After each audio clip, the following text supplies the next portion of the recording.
Bonjour à tous, bienvenue dans cette nouvelle vidéo. Donc aujourd'hui c'est l'avant-dernier tour de ces championnats du monde par paire. On joue contre une des paires qui est potentiellement en train de se battre avec nous pour le podium. Vous avez vu depuis le début de cette dernière série de 15 donnes qu'on est plutôt bien placé et qu'on a pas mal de bons coups, et même qu'on pensait en avoir des meilleurs que ce qu'ils n'étaient vraiment. Et donc on joue contre Kevin Rosenberg et Michael Zhu. Michael Rosenberg qui doit avoir 25 ans, qui est un junior américain, tout comme son partenaire, et qui est là depuis pas mal de temps et qui est vraiment un très fort joueur qui joue beaucoup en Open. Et son partenaire, bon, qui est clairement un peu moins fort, mais qui reste un joueur très solide, et donc des candidats sérieux au podium que nous affrontons, donc une table potentiellement très importante. Alors je vous mets à la place de Romaric. Un pic d'ouverture chez moi passe et vous avez la main suivante. Alors nous, on joue un truc un petit peu particulier, c'est que on inverse les enchères de deux carreaux et deux cœurs. Bon, alors vous allez me dire, j'ai les deux, ok. Qu'est-ce que je fais? Alors dans standard ou dans le 2 sur 1, vous auriez sûrement dit deux carreaux suivis des cœurs. Nous, on aime beaucoup cette enchère de deux carreaux qui montent du cœur parce que ben, on est tout de suite renseigné pour savoir le nombre de cœurs du partenaire. Donc, il a choisi l'enchère de deux carreaux. Je vais vous expliquer pourquoi on l'a préféré à l'enchère de deux cœurs qui montent du carreau. Voilà, je peux dire deux cœurs qui montrent exactement deux cartes à cœur. Maintenant, Marie qui dit trois carreaux, qui est naturel et qui dénie deux cartes à pique. Et moi, je dis trois sans atout. Et la question, c'est est-ce que on refait une enchère avec cette main ou pas? Alors, mon analyse, j'en ai parlé avec un certain nombre d'autres joueurs après, c'est que bon, la main elle joue quand même beaucoup à la couleur. Alors, c'est pas forcément juste de reparler de 300 atouts sur 300 atouts, mais pour la plupart des joueurs que j'ai interrogés, ils pensent que statistiquement, 4 cœurs ou 5 carreaux seront des meilleurs contrats que 300 atouts. Bon, écoutez, j'en sais trop rien, moi ça me paraissait pas du tout évident. Romaric a choisi de passer. Et donc, on va se retrouver au volant du contrat de 300 atouts sur l'entame du 4 de trèfle. Hop, je vais vous montrer mon jeu en or. Voilà. Donc, vous mettez un petit du mort, votre adversaire réfléchit, met le 9 de trèfle et vous faites votre 10 et je vous laisse faire votre plan de jeu. Bon, de toute façon, vous allez bien devoir jouer sur les carreaux, donc autant y aller. Allons-y, carreau pour le roi, votre adversaire vous laisse en main roi de carreau, vous rejouez bien évidemment la dame, vous faites encore la levée, euh, alors peut-être que j'ai défaussé un trèfle d'ailleurs, je ne sais plus exactement, je crois que j'ai gardé mes trèfles. Et carreau pour le 10 d'ouest qui fait la levée, là j'ai défaussé cette fois un trèfle, et on m'a défaussé le valet de trèfle. Alors, une carte qui est ma foi assez obscure, mais très clair. C'est bizarre de défausser le valet de trèfle, mais on comprend bien que c'est un appel à pique. Et on m'a rejoué un petit pique, et je vous laisse choisir quelle carte mettre.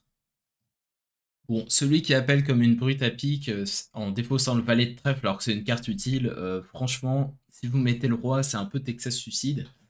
Donc autant mettre le 7 et pousser un honneur un peu plus petit, au moins ça vous permettra de ne pas exploser dans la couleur.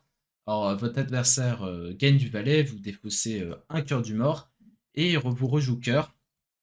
Et maintenant, bah, c'est encore à vous, qu'est-ce que vous faites à ce stade? Bon, franchement, c'est pas la joie, mais mettre le 10 de cœur, ça paraît plutôt logique.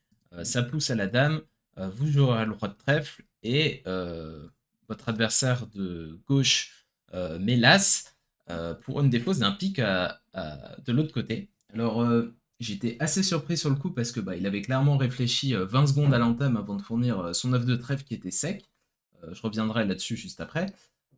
Et là, mon adversaire qui était en main, il a rejoué cœur. Donc j'ai mis mon as et j'avais, autant vous dire, assez peu d'espoir qu'il soit 3-3. Donc je suis sorti à carreau, j'ai défaussé un pic de ma main. euh, et, euh, et là je m'en suis bien sorti parce que pique la dame l'as, j'ai défaussé un cœur du mort et maintenant les deux mains étaient maîtres et donc j'ai fini à -1. Alors, bon, sur le coup, je me suis dit que j'étais quand même, je m'en étais quand même pas si mal sorti parce que tout était mal partagé et au final, j'ai fait qu'une de chute. Il s'avère que j'ai marqué 12% sur la donne. En fait, il y a plein de monde qui a filé ce contrat. Je pensais que moi, on m'avait filé quand même un certain nombre de levées, mais au final, on a filé encore plus aux autres tables. Il n'y a que une paire qui a réussi à battre 300 atouts de 3. Il suffisait de faire des flancs neutres et en fait, j'avais jamais de levée, à moins de trouver la dame de cœur seconde derrière, ce qui a été fait à certaines tables un petit peu par hasard, où il y a 2 tables où ça a été entamé. Et pour cette histoire de l'hésitation avec le singleton, non, parce que, avant que vous posiez la question, j'ai évidemment respecté le tempo du mort quand je le fais toujours. Je réfléchis 10-15 secondes, enfin même plus que ça, je crois, parce que la donne avait l'air franchement compliquée. Et après, j'en ai parlé avec les arbitres parce que je me dis, bon, enfin, à mon avis, il n'a pas le droit de faire ça. Et les arbitres m'ont dit, alors oui, normalement, il n'a pas le droit, mais on a une certaine tolérance quand c'est la première levée, s'il a envie de réfléchir à la suite du coup. Mais alors moi, du coup, maintenant qu'on m'a dit ça, je me pose quand même plusieurs questions. C'est pourquoi est-ce que je mets un tempo au mort s'il a le droit de réfléchir en toute impunité avec un singleton? Et de deux, à quoi ça sert de faire ça quand on peut fournir, puis attendre, laisser les cartes sur la table pour continuer de réfléchir avant la suite du coup, ce qui m'a l'air beaucoup plus adapté dans la situation. Donc voilà, j'étais pas très content de ce que m'avait fait mon adversaire sur la donne, mais les arbitres avaient l'air d'être d'accord avec lui. Donc voilà, si vous avez une opinion pertinente sur le sujet à donner, n'hésitez pas à me le dire, j'écouterai ça avec attention. Alors sur cette donne, je vous mets à la place de Romaric, ouverture d'un pic, passe 500 atouts, pardon, contre chez votre partenaire, 2 carreaux, vous dites 3 trèfles, bien évidemment, votre adversaire dit 3 piques, et tout cela s'arrête ici. Alors, à l'entame, bon, vous avez le choix entre évidemment trèfle et cœur. Il n'y a rien d'évident, les deux paraissent raisonnables. Alors, on n'aime pas entamer dans ces dames troisième d'habitude, mais quand le partenaire a nommé la couleur et que la courte est plutôt chez le déclarant, c'est une autre histoire. Ça vient plutôt bien d'entamer cœur pour tenter d'affranchir d'élever dans la couleur, alors que trèfle, bon, ça a moins l'air d'être propice à l'affranchissement, vous avez l'air d'en avoir un peu plus. Donc, entame cœur, et vous voyez ce mort. Je vous laisse réfléchir un petit peu à votre plan de défense. Bon, petit faux raccord de t-shirt parce que j'ai dit une bêtise la première fois que j'ai tourné la vidéo. Donc le déclarant met petit du mort, le roi du partenaire pour l'as. Carreau pour votre 8, le roi et l'as. Votre partenaire rejoue l'as de trèfle, vous appelez du 10 bien évidemment. Dame de trèfle pour votre roi et valet de trèfle. Et à votre plus grande surprise, vous faites la levée des fausses d'un carreau chez votre partenaire. Et à ce stade, je vous laisse réfléchir longtemps, probablement, si vous voulez vous y mettre sérieusement. Bon, je vais essayer de débriefer tout ça parce que j'en ai discuté une demi-heure avec Romaric et c'est affreusement compliqué. Il y a 2 flancs qui sont possibles à ce stade, soit le flanqueur, soit le flanc coupé des fosses. Alors pour faire simple, le flanqueur, ça marche très bien quand le déclarant il a la dame blanche à carreau et qu'il a besoin de faire 2 coupes de la main courte. Parce que quand vous allez le forcer à couper de la dame de cœur, enfin, vous allez le forcer à couper un cœur, il va jouer dame de carreau et carreau. Et là, vous allez pouvoir défausser votre cœur et vous mettre en situation de promotion avec roi 10 troisième derrière. Donc vous êtes très bien placé pour jouer cœur si le déclarant a la dame blanche. En revanche, s'il a dame 10 ou dame valet et qu'il a besoin de faire qu'une coupe, votre flanc va beaucoup moins lui nuire. Ceci étant dit, l'alternative est de jouer couper des fosses. Et si vous jouez couper des fosses, c'est très bien. Dès que le partenaire a le valet de pique, alors il y a des petits bonus. Et puis tout ça est très compliqué. Ça dépend aussi du 9, du 7, du nombre de carreaux qu'il a coupé. En gros, il y a 2 flancs raisonnables. J'ai l'impression qu'on a eu avec Romaric, c'est que trèfle avait l'air un petit peu supérieur que cœur. Alors honnêtement, il a pas eu le temps de réfléchir à tout ça à la table, hein. Il s'est dit, bon, si mon partenaire a le valet de pique, ça a quand même l'air d'être un bon flanc. Donc il a rejoué trèfle, ça avait l'air d'être un bon pari. Et effectivement, ça a très bien marché sur la donne. Alors, je vais vous montrer pourquoi.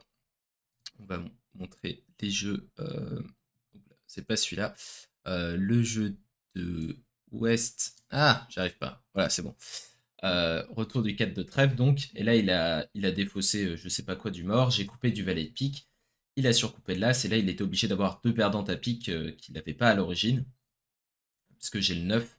Alors si j'avais pas eu le 9, il aurait soit il aurait eu une décision à prendre à pique en jouant petit vers le 8, s'il a les carreaux-maîtres, et s'il n'a pas les carreaux-maîtres, de toute façon il peut pas faire tous les piques, donc s'il a par exemple dame-valet sans le 10, et ben il aurait été obligé de rendre de levée.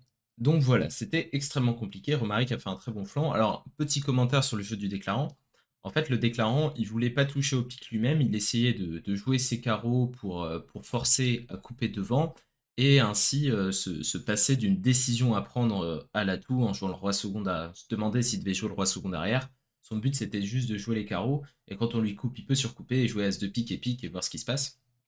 Sauf que il n'avait pas vu cette possibilité, pas facile du tout, hein, d'ailleurs, hein, bien joué à Romaric, de jouer couper des fausses pour promouvoir cette levée de pique en flanc. Donc voilà, c'était très joli comme défense. J'espère que vous avez apprécié et j'espère que vous avez réfléchi au coup parce que franchement, c'était difficile.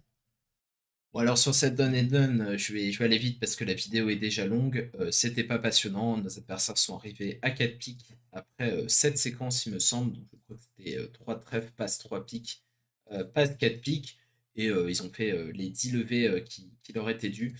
Donc c'était intéressant en plan, mais au final rien ne changeait rien. Donc entame du singleton trèfle et derrière le déclarant il avait 3 as, 6 atouts de sa main et une coupe de la main courte. Donc en l'occurrence, il a aussi coupé un carreau de l'as de pique, mais donc j'ai fait mon valet de pique troisième en or. Donc rien ne changeait rien et nos adversaires ont marqué 60% parce qu'ils jouaient le bon contrat et pas un obscur 300 atouts où il y avait une levée de moins tout simplement parce qu'il n'y avait pas de coupe de la main courte à faire. Je vous remercie d'avoir regardé cette vidéo. On se retrouve dans la prochaine et la dernière vidéo de cette série, enfin, pour la vidéo finale. Et d'ici là, je vous invite à liker cette vidéo si vous l'avez appréciée et à vous abonner si ce n'est pas encore fait. Allez, salut tout le monde.